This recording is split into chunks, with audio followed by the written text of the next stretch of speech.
नमस्ते, मैं पल्लवी हूँ और आप भारत एक नई सोच देख रहे हैं। अगर आप भी एक युवा हैं और आपको भी सरकारी नौकरी का शौक है या आप सरकारी नौकरी पाना चाहते हैं, तो आपको ऐसा लगता है कि आज के समय में सरकारी नौकरी पाना समझिए कि स्वर्ग पा लेने जैसा है। बड़ी टेढ़ी खीर है, एक ऐसा पापड़ है जिसको बेलना बहुत मुश्किल है। इस तरीके की चीज़ें अगर आप सोचते हैं तो आप बिल्कुल गलत हैं। ये बात मैं इसलिए कह रही हूँ क्योंकि नौकरी पाना भाई साहब इतना आसान है, इतना आसान है, इतना आसान है कि आप किसी भी गुरु के शिष्य बनिए, उनकी सेवा करिए। हर बार किसी गुरु की सेवा करने से मोक्ष नहीं मिलता। कई बार गुरुओं की सेवा करने से सरकारी नौकरियां तक भी मिल जाती हैं, वो भी चपरासी क्लर्क वाली नहीं, पूरा पूरा अधिकारी वाली नौकरी मिल जाती है। ये बात मैं इस आधार पर कह रही हूँ क्योंकि रामभद्राचार्य एक कथा सुना रहे थे एक मंच पर कथा सुनाते हुए उन्होंने एक चीज कह डाली जो कहीं ना कहीं उन तमाम अभ्यर्थियों के सवाल को सच साबित करता है। अभी अभी तो हमने आरओ एआरओ और तमाम अभ्यर्थियों को सड़क पर डंडा खाते देखा था। ये देखा था कि कैसे पुलिस उनके साथ क्रूर हो रही है, पुलिस कैसे उन पर लाठियां भाज रही है, आंसू गैस के गोले छोड़ रही है, पानी का छिड़काव कर रही है। ये सब हम देखते हैं, हर साल देखते हैं, लेकिन इन सब को हम कभी बदल नहीं पाते। पूछिए क्यों? क्योंकि पूरा पूरा सिस्टम ही करप्ट है और पूरे पूरे सिस्टम में ही जो है वो दाग है।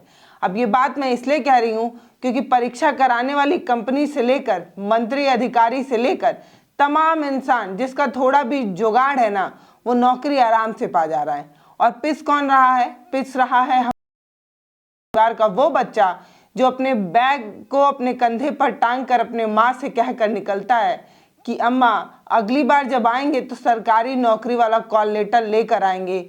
पर अफसोस कि वो दिन आता ही नहीं उसकी ज़िंदगी में। वो एक कमरे 9 बाई 9 के कमरे में रहकर पढ़ाई करता है और पढ़ाई करता है, उसी में बनाता है, उसी में खाता है, उसी में रहता है और ज़िंदगी के ना जाने कितने साल गंवा देता है, लेकिन उसको नौकरी नहीं मिल पाती। ऐसा नहीं है कि वो पढ़ने में अच्छा नहीं है, ऐसा नहीं है कि उसमें वो काबिलियत नहीं है, ऐसा नहीं है कि वो नौकरी निकालने में सक्षम नहीं है, बल्कि ऐसा है कि उसका हक की जो रोटी है वो किसी रसूखदार के प्लेट में पहुंच चुकी है। इसलिए पहुंच चुकी है क्योंकि ये उसकी हक की रोटी जुगाड़ की भेंट चढ़ गई है। रामभद्राचार्य हैं, इनको आप जानते होंगे, इनको लोग जगत गुरु के नाम से जानते हैं। ये वो गुरु हैं, अमूमन गुरु लोग जो है वो ज्ञान की बातें करते हैं, आराधना की बात करते हैं, पूजा पाठ की बात करते हैं, सरकार से दूर रहते हैं, राजनीति से दूर रहते हैं, भोग विलास की चीज़ों से दूर रहते हैं और कम से कम छल कपट पाप और किसी का हिस्सा छीनने की लालसा तो नहीं रहती होगी संतों में। ऐसा मेरा अनुमान है या ऐसा मैं सोचती हूँ। लेकिन रामभद्राचार्य खुले मन से जो है वो इस तरीके की बात कह रहे हैं और कहते नज़र आ रहे हैं कि हमने आपसे एक जो है वो बात कही थी और मुझे यकीन है कि आप जो है हमारे शिष्य को आरओ एआरओ वाले नौकरी जो है वो दिला देंगे, समीक्षा अधिकारी जो है वो बनवा देंगे। सोच कर देखिए, ये बात जब उस तैयारी करने वाले बच्चे के कानों में पहुंची होगी, ये सोशल मीडिया पर वायरल वीडियो जब उस तक पहुंचा होगा तो उसे कितना कष्ट हुआ होगा। पिता की जमीन बिक गई, माँ का पूरा शौक मिट गया, लेकिन नौकरी उसके जिम्मे ना आकर गुरुजी के शिष्य के झोली में जा रही है। रामभद्राचार्य ये बात किससे कह रहे थे ये भी जानना जरूरी है। तो उत्तर प्रदेश के विधानसभा अध्यक्ष यानी कि जो स्पीकर हैं उत्तर प्रदेश के विधानसभा के, सतीश महाना, उनसे कह रहे थे और कह रहे थे कि आप खूब आगे बढ़िए, हमारी कृपा है आप पर और हमने आपसे एक बात कहा था, हम बार बार इस तरीके की बातें नहीं कहते हैं और हमें पूरा यकीन है कि आप हमारे शिष्य को समीक्षा अधिकारी जो है वो बनवा देंगे। हमें पैसे वैसे की मदद की आवश्यकता नहीं है, बस हमारा एक जो शिष्य है वो समीक्षा अधिकारी बनना चाहता है, उसको आप समीक्षा अधिकारी बनवा दीजिएगा। मतलब इस तरीके की चीज़ें हैरानी करती है। एक शिष्य के लिए एक गुरु जो है वो गुरु दक्षिणा में सतीश महाना से इस तरीके की चीज़ें मांग रहे हैं, खुले मन से मांग रहे हैं और फिर लोग कहते हैं कि परीक्षा पूर्णतः पारदर्शी है। परीक्षा पर यकीन करिए, ये बड़े बड़े चीज़ों द्वारा पूर्णतः पारदर्शी तरीके से कराई जाती है, तो फिर एक जगत गुरु इस तरीके की चीज कैसे कह सकते हैं? और वो उनको इस बात का यकीन भी है, वो कह रहे हैं कि अब हम दोबारा नहीं कहेंगे, मैं पूरा पक्का पता है कि आप जो है वो हमारा ये काम जरूर कर देंगे। पता है रामभद्राचार्य ये बात कैसे कह दे रहे हैं? क्योंकि रामभद्राचार्य भी उसी सिस्टम का हिस्सा है जो मलाई खाकर ये कह देते हैं कि मलाई क्या होती है ये इन्होंने देखा ही नहीं। सोचकर देखिए कि धर्म का प्रचार करने वाले जगत गुरु, जिन्हें किसी का हक छीनने का हक तो बिल्कुल भी नहीं है, वो गुरु के शिष्य हैं, वो भगवान के पुजारी हैं, तो कम से कम ये बात तो जानते ही होंगे कि छल कपट से किसी का भी हिस्सा लिया जाना सही नहीं है। और अगर इनके शिष्य में इतनी काबिलियत है तो जाइए दे आइए यूपीपीएससी का पेपर, आप भी जो है वो अधिकारी बन जाइए। लेकिन आपको सोर्स की ज़रूरत क्यों पड़ रही है? वो इसलिए पड़ रही है क्योंकि आपने जो है वो पढ़ाई तो की नहीं, आप गुरु जी की सेवा में लगे रहे और आपको पता था कि गुरु कृपा जब बरसेगी तो समीक्षा अधिकारी तो बनवा ही देगी। ये गुरु कृपा बड़ी गजब की चीज़ है। मतलब आप सोच कर देखिए कि अगर आप पर गुरु कृपा है तो आपको अब मेहनत करने की आवश्यकता नहीं, आपको किसी इंटरव्यू किसी भी करंट अफेयर और इन सारी चीज़ों को पढ़ने की आवश्यकता नहीं है। आप बस गुरु सेवा करिए, भगवान में मग्न रहिए, किसी पढ़ाई के बिना भी आप समीक्षा अधिकारी बन सकते हैं अगर आप पर गुरु कृपा बनती है तो। जैसे रामभद्राचार्य के शिष्य पर बनते बनते जो है वो नहीं बन पाएगी, अब ऐसा लगता है, क्योंकि वीडियो सोशल मीडिया पर वायरल हो गया है। मैं दैनिक भास्कर का एक आर्टिकल जो है वो आपके साथ साझा कर रही हूँ। इसी साल का ये आर्टिकल है, 15 तारीख का, 15/11/2024, यानी कि नवंबर में 15 तारीख को ये आर्टिकल दैनिक भास्कर की तरफ से शेयर किया गया। और इस आर्टिकल में ये बताया गया है कि कैसे मलाई जो है वो अधिकारी जो है वो खा जाते हैं और नीचे मेहनत करने वाला जो किसान का बेटा है वो मेहनत करते ही रह जाता है और अपनी मेहनत को कोसता है। उसको ऐसा लगता है कि अगली बार तैयारी और मेहनत से करेंगे और उसको नौकरी मिल जाएगी, पर शायद उसे पता नहीं कि हर बार आपकी मेहनत आपको नौकरी नहीं दिलाएगी। कई बार गुरु कृपा भी जो है वो बहुत ज़रूरी है। अब देखिए इसमें लिखा है, यूपी आरओ एआरओ भर्ती में बड़े घोटाले का खुलासा, 38 अधिकारी मंत्री सचिव के बेटे और बेटियां जो है वो एग्जाम में पास हो गए। एग्जाम एजेंसी के मालिक की पत्नी भी आरओ बन गई। आरओ बनने के लिए कई बार जो है वो बड़ा सोर्स होना जरूरी है। उत्तर प्रदेश के विधानसभा और विधान परिषद में 186 ऊंचे सरकारी पदों की भर्ती में बड़ा घोटाला सामने आया है। आरओ जैसे 38 पदों पर नेताओं और एग्जाम कराने वाली बाहरी एजेंसी के मालिकों और उनके रिश्तेदारों को बैठा दिया गया है। इन सभी को 3 साल पहले यूपी विधानमंडल के सेक्रेटरी की नौकरी जो है वो दे दी गई। हैरत की बात यह है कि एग्जाम कराने वाली दोनों एजेंसियों के मालिक ने एक अन्य भर्ती में गड़बड़ी का आरोप में जेल जा चुके हैं। ये जो लोग थे वो जेल जा चुके हैं पहले से भी, इसके बाद भी इन्हीं पर जो है वो कृपा दृष्टि बनती है, इन्हें ही पेपर कराने का मौका मिलता है।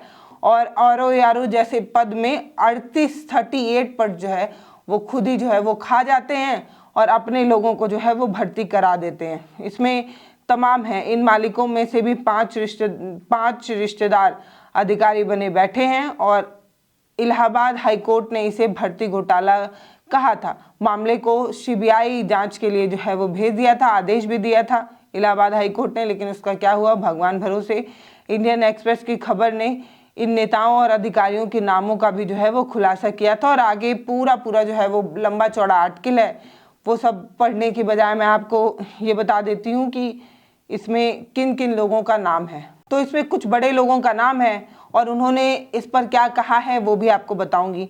तो बताया जा रहा है कि 15 आरओ और 27 एआरओ पद, यानी कि कुल 38 पद जिन पर नेता अधिकारियों और उनके रिश्तेदार जो है वो काबिज हैं, उन्हें ये पद मिल गया।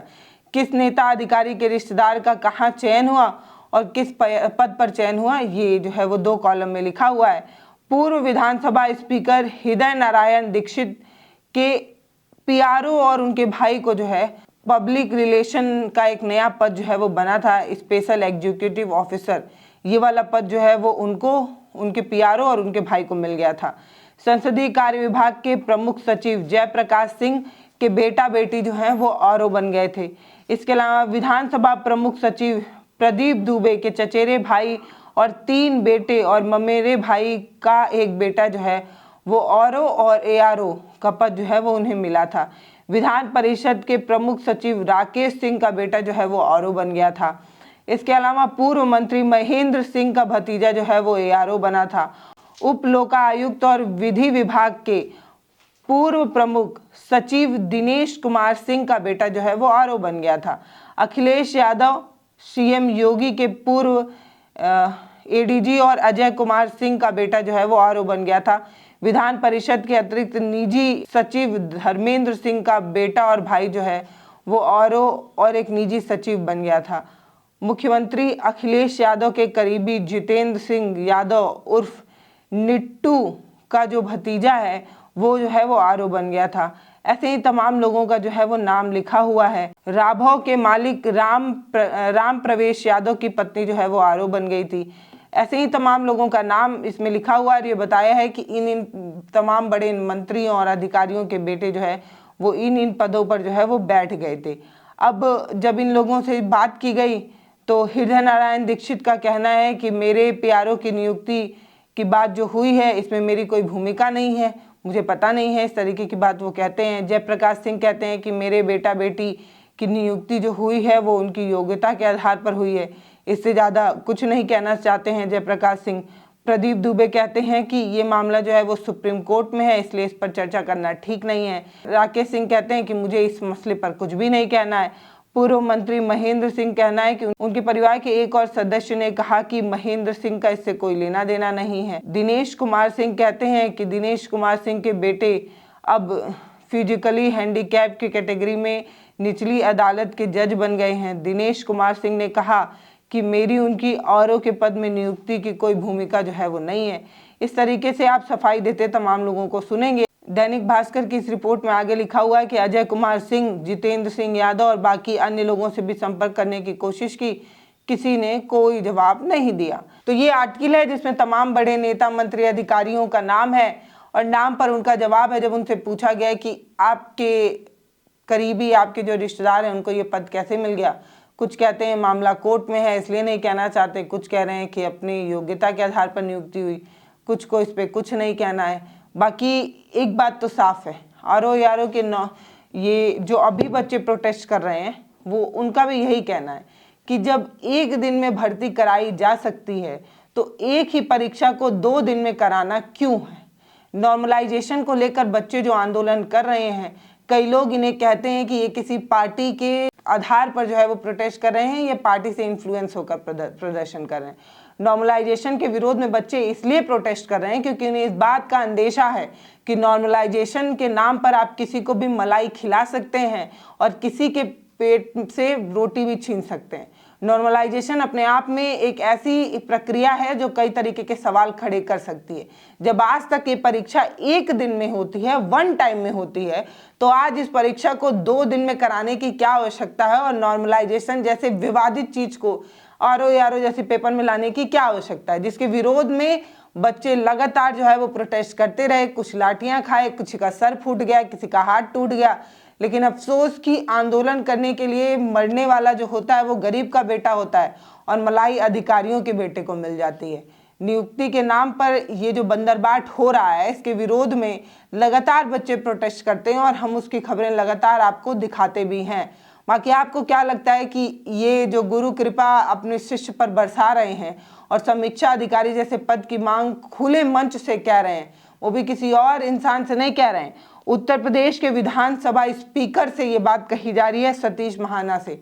समझ लीजिए अपने आप में कितना बड़ा पद है। तो उनके लिए अगर एक आरओ यारो का पद गुरु दक्षिणा में देना पड़ जाए तो उनके लिए कोई बड़ी बात नहीं होगी, लेकिन सबसे ज़्यादा किसी को दुख होगा तो उसको जो आज भी किसी एक कमरे में बैठकर पढ़ रहा होगा और दाल भात चोखा खाकर ये सोच रहा होगा कि कभी अधिकारी बनेंगे तो बेहतर जिंदगी जिएंगे। उनके पिता और उनकी माँ की आधी जिंदगी कर्ज में डूब गई और आधी भी डूब जाएगी। क्यों? क्योंकि उनका पद किसी और को मिल रहा है। बाकी नमस्ते, मैं पल्लवी हूँ, आप भारत एक नई सोच देख रहे हैं। अगर आपको हमारा वीडियो अच्छा लग रहा तो आप उसे शेयर करके हमारा मनोबल बढ़ा सकते हैं, चैनल को सब्सक्राइब कर सकते हैं। बहुत बहुत धन्यवाद।